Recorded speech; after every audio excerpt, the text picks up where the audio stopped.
we see its familiar iconic delta shape all around us. Even in silhouette, we instantly know what it is. The Space Shuttle. Versatile, reusable, revolutionary. The first and only spacecraft of its kind.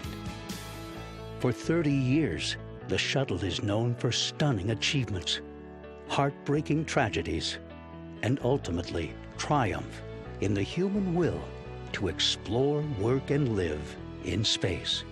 Like no other spacecraft before it, the shuttle is able to launch our nation's dreams of exploration.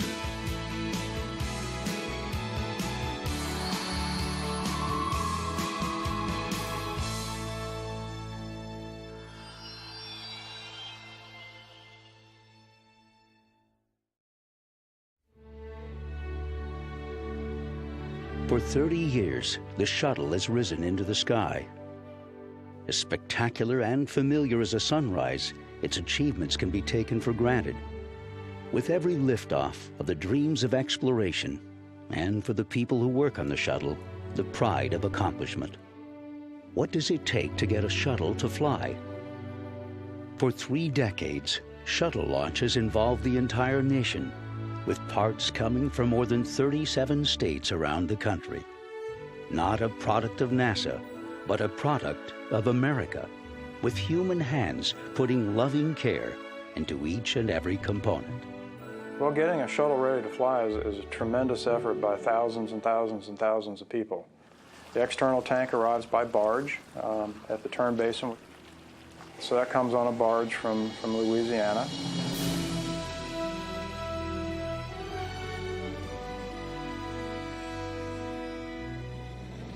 And the solid rocket booster segments come to us on rail from Utah. And so they all come together.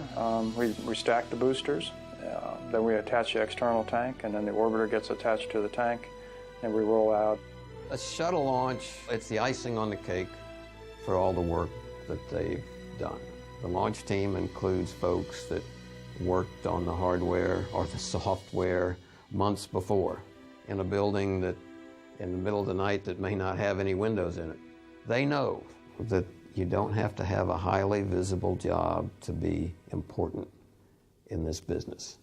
So on behalf of the KC processing and launch teams, I wish you good luck, Godspeed, and we'll see you back here just after Thanksgiving. Well, the launch here is very, very special. I haven't seen one from outside for over 10 years. I'm always in the control room. But thousands and thousands of people come to Titusville and Cocoa Beach and Cape Canaveral to see a launch. You watch the tourists, come here special. The kids, just in awe when the orbiter lifts off. It's a tremendous feeling of accomplishment.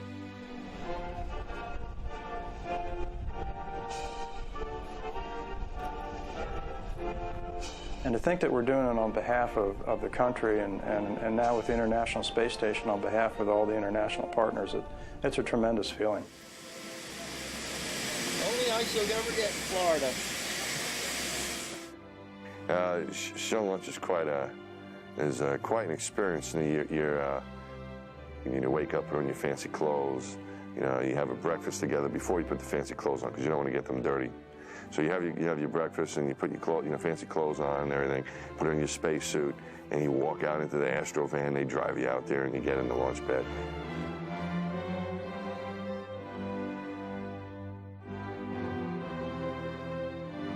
Leading up to the launch, it's a lot of training, and it's something you've been preparing for really kind of all of your life if you think about it, because this whole aspiration of being able to go into space is something that starts pretty early on for most people. Even though you're exhaustively trained for it, nothing really prepares you for what you're actually going to feel, because there's no way to really simulate that. So it really is, on-the-job training, as the as the saying goes. The launch is a pretty incredible experience, and I've heard a lot of people attempt to describe what it feels like. I've heard people say, oh, it's like getting hit in the back of your chair with the baseball bat. It's nothing like that. It's very hard to describe, in fact, because you're going from not moving at all to 26 times the speed of sound in only 8 minutes. And so the tremendous sense of acceleration is not one that you can really prepare for unless you've done it before. And then at 6 seconds, the main engine's light, and you feel that, and the shuttle pitches and then kind of comes back upright at 0 in the countdown. And then the solids light. And then there's no doubt you're moving. And I remember looking over and seeing on the display, yep, all those main engines are 100%. And then it was like, boom! And we were kicked off the pad.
And within a couple seconds, the thought went through my mind was, man, we're like far away from home. Already, you knew you were going someplace far away. And as we go, then we separate from the solid rocket booster, and then the ride becomes very smooth. There's no shaking much anymore, but we are outside the atmosphere of the Earth, and we can accelerate real fast now. We have to reach 25 times the speed of sound. So as we accelerate, we start feeling the G acceleration and being pushed back on our seats. And the next 5 minutes, we're under 3G, which means 3 times our weight. And that seemed a little bit more than 3Gs I've pulled in other situations. And I think, again, it's just because of the excitement of this being a real flight. And I felt like I was fighting much harder to get breath. And it's over about a minute and a half time frame, and then all of a sudden it's off of you. And you're like, wow, things are floating up, and we're really here, you know, this is really where we wanted to be. Dottie, how do you like space? I love space. I still feel like I'm better and better. I feel like I'm hanging upside down, but I guess I'm not. There was this quarter of a second transition into real heavy to, whoops, floating. And that's when you have to adapt to weightlessness. It's a great ride. A great ride.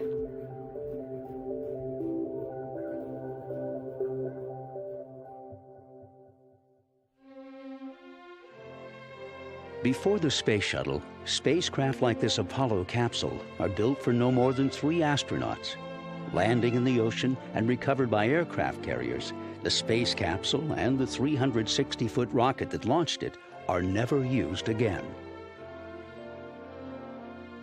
When the shuttle rolls out of the factory in the 1970s, it is obvious that America has taken a huge leap in spacecraft design. The largest, fastest winged hypersonic craft in history, the shuttle lands on a runway and can be refitted to fly again and again. It can hold up to 7 astronauts, and its payload bay can haul cargo to and from space. Space flight and how we conduct it changes radically with the shuttle concept. But you can imagine the early spacecraft, barely the size of a desk for 1 or 2 astronauts. Now the spacecraft is the size of an airliner, and it has thousands of components and miles of wiring, and we were making the transition from the era of wires and switches and meters to digital and computers.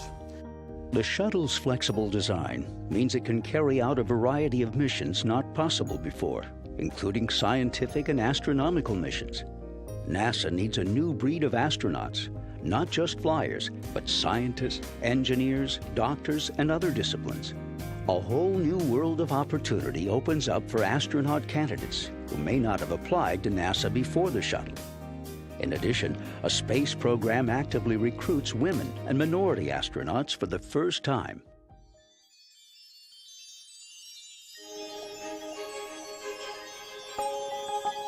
One of the earliest uses of the shuttle is for space lab missions.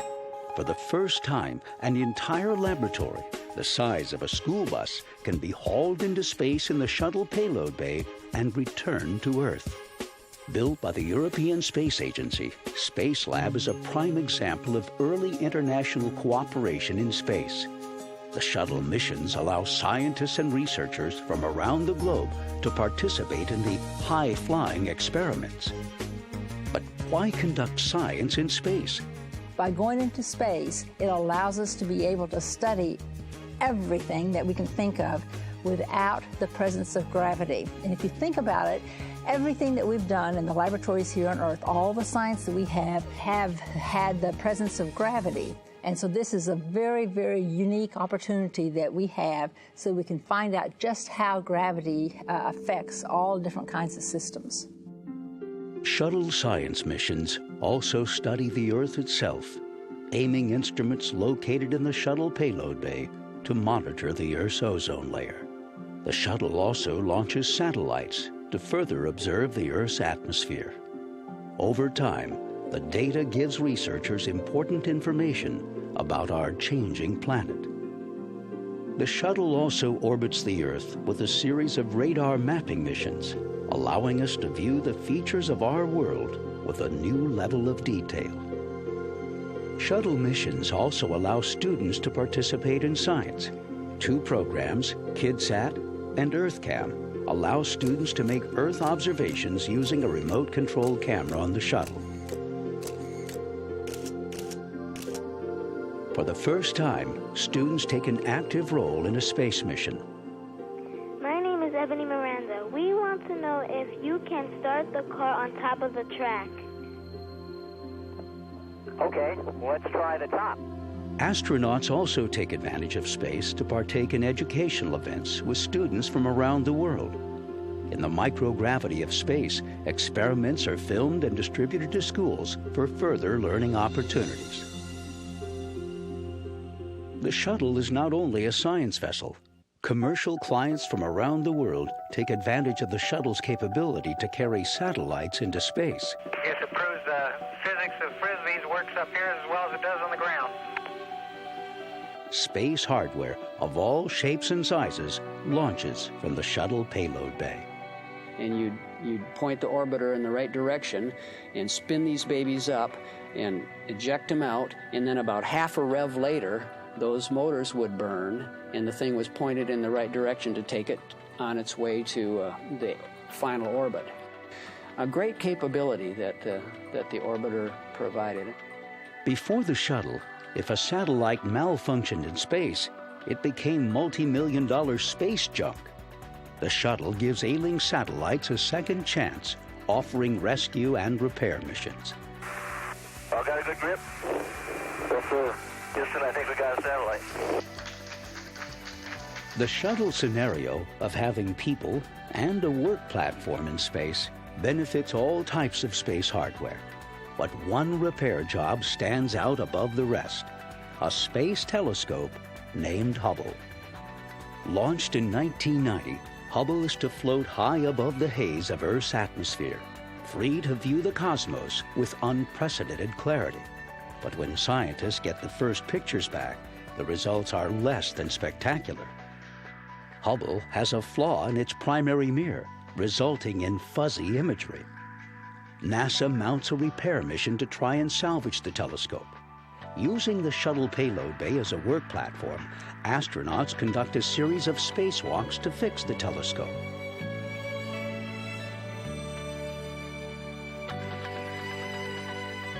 The shuttle releases the Hubble once again. Scientists soon discover the mission is a success. Hubble's vision is restored, and the space telescope begins rewriting astronomy books with every new stunning image. I think the public had not a terrific view into what the universe is like until we had the Hubble Space Telescope. As a result, People associate those images with the beauty of the universe, the numbers and the answers we get about the universe beginning with a Big Bang and the age and chemical elements being built in stars, turning into planets, solar systems. All of that information mixed in with these beautiful pictures has allowed Hubble to actually be an icon for science and an icon for the answer to fundamental questions.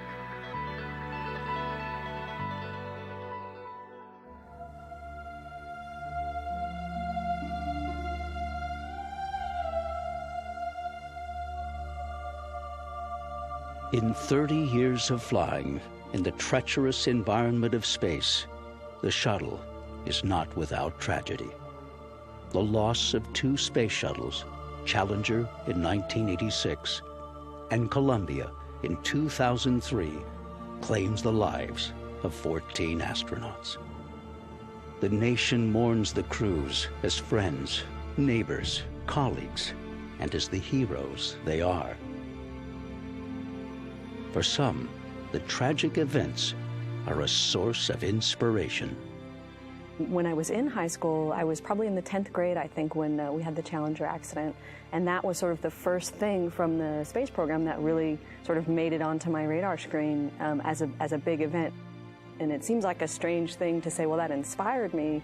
But at the same time, it was something that it made me aware of the shuttle program. It made me aware of how important this work was that the shuttle program was doing, and that people were willing to risk their lives for it. So that was sort of the big event to me that put it onto the map and made me think about, well, what would a career with NASA be like?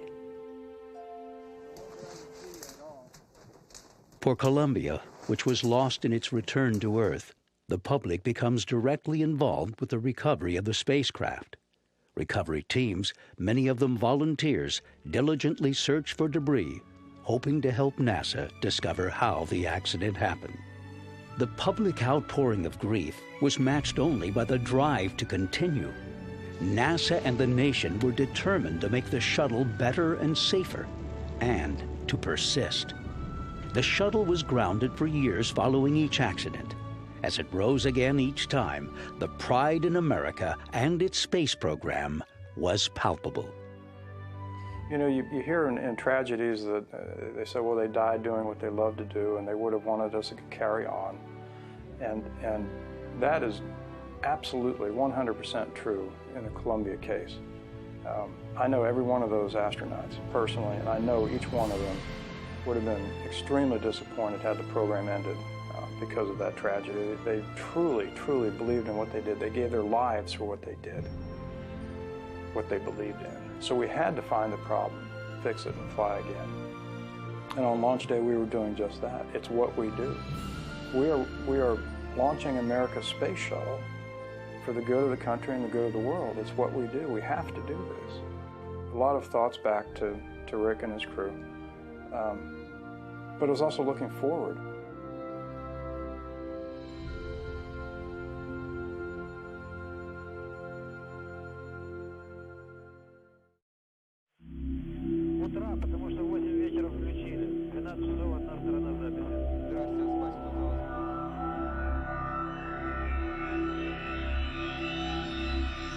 The Mir space station. For years, the Russians had pursued living and working in space with long-term missions. The space station Mir is their latest achievement. For shorter missions, America develops the ultimate spacecraft with a shuttle. What would happen if the 2 space programs worked together? The United States and Russia, long rivals on Earth and in space, embark on a program of unprecedented cooperation called the Shuttle Mir program. We have these very different programs, and we saw that they were complementary. Even the water that we dump overboard from the fuel cells on the shuttle could be drank on the space station. They fit together beautifully. The Russian outpost is serviced by the American shuttle, which brings supplies, hardware, and people. U.S. and Russian astronauts conduct spacewalks together, and American scientists live on board Mir for months at a time, conducting research. I found it very, very interesting to live and to work on the Mir space station. A lot of times people will say, well, Of the flights that you've had, what is your favorite flight? Of course, you can't pick out a favorite flight because, you know, you enjoyed every single one that you did. But if I could only choose one and I was limited to just one, I would have picked the Mir flight that I was on. And the reason why was because it gave me the opportunity to be in space for a long period of time. The program is not without challenges. A fire breaks out on the Mir, but the crew manages to save the outpost. On a later mission, an unmanned supply ship collides with Mir, depressurizing one of the modules and tumbling the station out of control. Once again, the crew works together to keep Mir flying. Through the dangers and hardships, there are many lessons learned.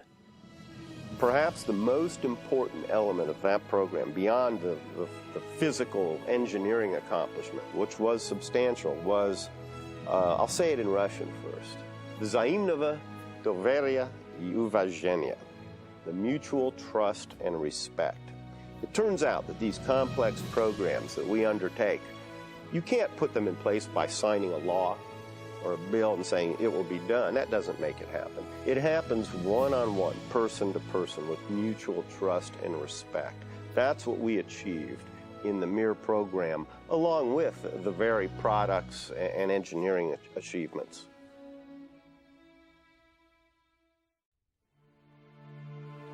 From the beginning, it is imagined that the shuttle can build a space station. Yet for the first 20 years, the shuttle is never used for this purpose. This changes in the late 1990s. Building on the success of the Shuttle Mir program, the United States partners with Russia and other countries to build an international space station. The station is so large, it must be sent into orbit one module at a time for assembly. Russia sends up the first component, Zarya. The first U.S. module, Unity, is loaded onto the shuttle Endeavour. This new international era in space starts with a bit of magic. There's a picture Red Huber took. It was a rainbow over Endeavour sitting out on the pad. And I have to share a little private story. My daughter and I are real Wizard of Oz aficionados. We launch, you know, then that night everything went absolutely perfect. We're on orbit, and the wake-up music for our first day on orbit was Judy Garland singing Somewhere Over the Rainbow. And man, it brought tears to my eyes.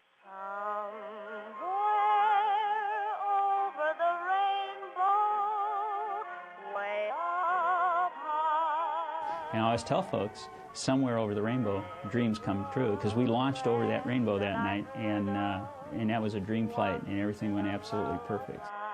Two station components, built in two different countries, meet for the first time in space.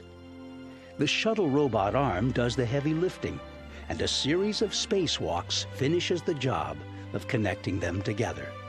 I was fortunate enough to be assigned to the very first assembly flight, which was a tremendous feeling for me to be in at the very ground floor and basically laying the cornerstones of the International Space Station. Over many missions, piece by piece, the shuttle brings up station components. More laboratories, solar arrays, and segments of the enormous station truss, the backbone of the station.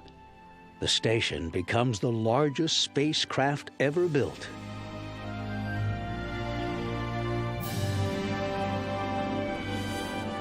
The station was humongous, the size of 2 football fields, 8 habitable modules, 6 people permanently inhabiting. It was a living laboratory that we walked in, with people inside, with life, with stuff everywhere. It was humongous compared to what I'd seen before. As a final mission for the space shuttle, building the International Space Station may be the most lasting achievement.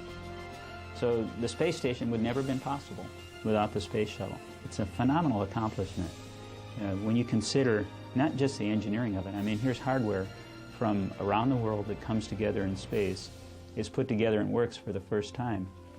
But the cultural differences between, Japan, ESA and all its partners, the United States, Canada, Russia, and we're all working together as one. And that is really a fantastic model and a great model for the future when we eventually explore beyond our home planet.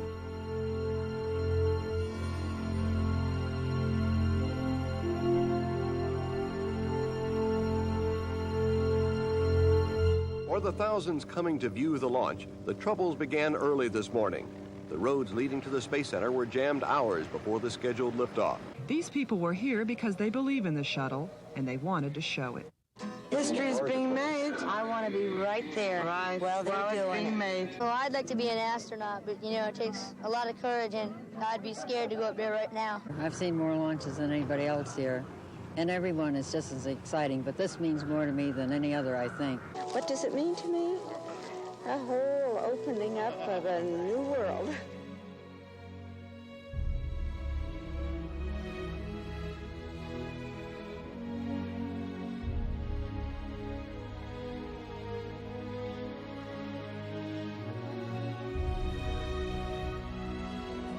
I definitely think since the shuttle was invented, they thought it was like a revolutionary thing, and it's definitely helped us to build ISS, and I'm kind of sad to see that they're retiring it. I mean, I always loved to watch on TV when they first started, when they shot them in the air. I've always been fascinated with rockets, but shuttles, they just really astound me. I believe that the Space Shuttle program is one of the most significant engineering feats that the United States has ever been involved in. And the opportunity to go to the launch site and at KSC and see a launch is the most memorable experience I've ever had. It is an awesome, awesome experience. When you explore, you're always looking forward. You're always looking at what's next instead of just where you've been. What the shuttle brought, I always felt that Apollo lacked was a sense of science fiction to it. Here's a spaceship that you can fly and land, and there was something very romantic about landing a ship rather than parachuting down into the water, and I think that captivated people. I think it's meant a great deal to America. It allows us to be some of the first people to explore the world and to be the leaders to tell the rest of the world about what's going on in outer space and to let us know that it's bigger than just us. I think it was like a great experience, and we got to explore, a lot out of space and about what we don't know. So I think it was really good. It's been a new frontier for America. It's been a chance for us to continue kind of the American dream of reaching into new lands, and it's given us hope of being able to continue spreading out through the universe. I would like to see if we could maybe explore one of the gas giants. I would like to go to Mars. Neptune. I want to go to Mars. I want to journey to Mercury. Mars. I want to orbit the Earth.